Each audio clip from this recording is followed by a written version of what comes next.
Welcome back to Chamber Exchange. We want to thank our sponsors who help make the show happen, Bank Hometown, as well as the Worcester Railers Hockey Club as they resume the 2021-22 hockey season. Get down to see the Worcester Railers for some great hockey in a family-friendly environment. Thrilled to have with us in the second segment the Mayor of the City of Worcester, Joe Petty. Welcome. Thank you, Tim. Glad to be here. Yeah, well, you just came off this past week, your inaugural with the new City Council and a new school committee. It's sort of historic in some respects, in the sense that that's the most diverse council and school committee we've ever had. Right. And even like Jermaine Johnson, the first African-American male, and being voted for vice chair. And right. City Council, first non-binary, first Muslim. So there's it's a good representation of the city. Yeah, so and that's we're going to learn about each other as we go on and see how it goes. But well, I want to jump right into it. In your inauguration, that's an opportunity for the mayor. Usually working, and listening to some of the council, colleagues and working with the city administration to kind of talk about what are some priorities or areas of focus in the upcoming 2 years. So in this example, the 22-2023 City Council term, you talked about 3 issues. You talked about the need for more affordable housing, creating a Department of Transportation. You talked about relocating the Department of Public Works. So I was hoping to maybe get into each one of those. And in 2019, the Chamber put together a very detailed housing study, talking about the need for Worcester, if we're going to avoid what happened in Boston, where people have lived there and grown out there getting priced out, how can we collectively pursue strategies to create housing of all different types? And there are challenges right now that we know that with the housing market. But when you talk about that need for more housing and affordable housing, kind of what are your thoughts of the approach on the city side? We definitely, like you said in your report, affordable housing is very important. There's people who stay here, who grew up here in the city of Worcester. Working with the WRA, the Worcester Housing Authority, they haven't had a project in 30 years. Right. And Alex is a great person. There's good leadership over there. And this is the time they've been talking. I talked to the developer who's interested in that property, helping them remodel some of the apartments they own.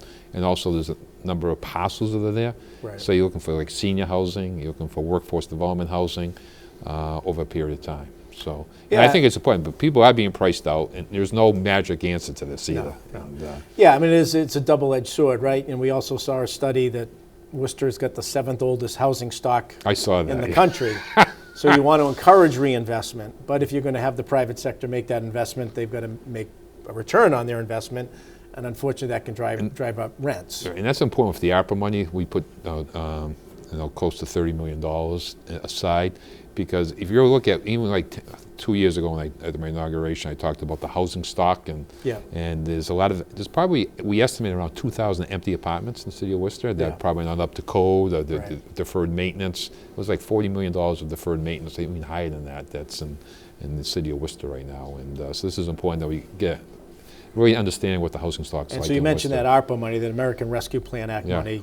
Money went to the state, money went to the city, but the administration and the council approved, the city manager recommended, and the council approved a $30 million allocation that can be used for different housing programs. Correct. Why those programs are in existence now, except there's not enough money to fund them. So, and this is going to be a community effort, and people got to realize too, the ARPA money could shift. Like it would be taking money out, putting money in. Depending, it has to be allocated by, I think, 2024 and spent by 2026. Right. And as we speak, there are probably a couple thousand new units coming online, both market rate and affordable. Which is important to do both. But given the rapid population growth, we need to exponentially increase affordable, workforce, and market rate. I think all three, most definitely. And I want to get to the other transportation and DPW, but the other element is the Worcester Housing Authority, as you mentioned. There are models in Boston, I think in particular right now, where companies are working with the Boston Housing Authority to create net new housing of both market rate affordable on some of the parcels and properties that are underutilized. And this is what I think will come to fruition, working with Alex Corrales from the WHA and their board there. I think that definitely could work in the city of Worcester because they have a lot of land, and so something we can look at. Department of Transportation, we have a DPW, but we recognize transportation's played a huge role in kind of Worcester's growth. WRTA, increased commuter rail trains, the airport.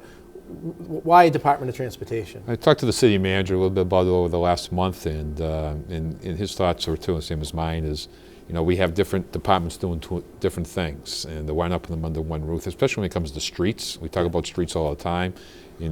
Put the engineering group in the same group with the off-street, on-street parking, and with all the different departments that have an impact on streets, and making sure everybody's talking to one another as we do the roadways over here in the city of Worcester. And as you're looking at the more greener city, this is going to become important too, and for the city.